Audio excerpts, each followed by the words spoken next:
Pemerintah Indonesia dengan Singapura kembali menandatangani perjanjian ekstradisi.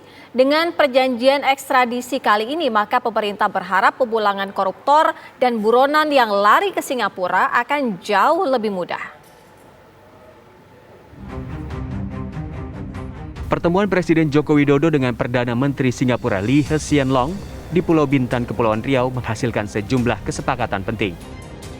Di antaranya adalah ditandatanganinya kembali perjanjian ekstradisi antara Indonesia dengan Singapura. Setelah perjanjian serupa tahun 2007 lalu gagal diratifikasi, perjanjian kali ini diharapkan akan segera bisa efektif. Saya menyambut baik tercapainya sejumlah kesepakatan antara kedua negara. Kemudian perjanjian ekstradisi. Kemudian persetujuan Flight Information Region, FIR, dan pernyataan bersama Menteri Pertahanan kedua negara tentang komitmen untuk memberlakukan perjanjian kerjasama pertahanan. Untuk perjanjian ekstradisi dalam perjanjian yang baru ini, masa retroaktif diperpanjang dari semula 15 tahun menjadi 18 tahun sesuai dengan pasal 78 KUHP. Tenaga ahli utama Kantor Staf Kepresidenan Ade Irfan Pulungan mengaku perjanjian ekstradisi ini akan lebih memudahkan pemerintah untuk memburu buronan ataupun koruptor yang lari ke Singapura. Sebuah perjanjian itu ditandatangani pasti harus ada keseimbangan dan keadilan ya yang didapatkan bagi kedua negara. Namanya perjanjian bilateral kan pasti itu. Ya.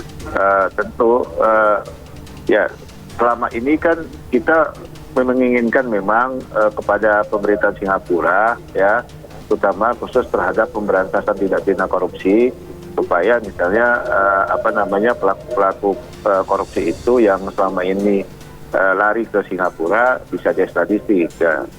Terhambat karena kita belum melakukan perjanjian itu.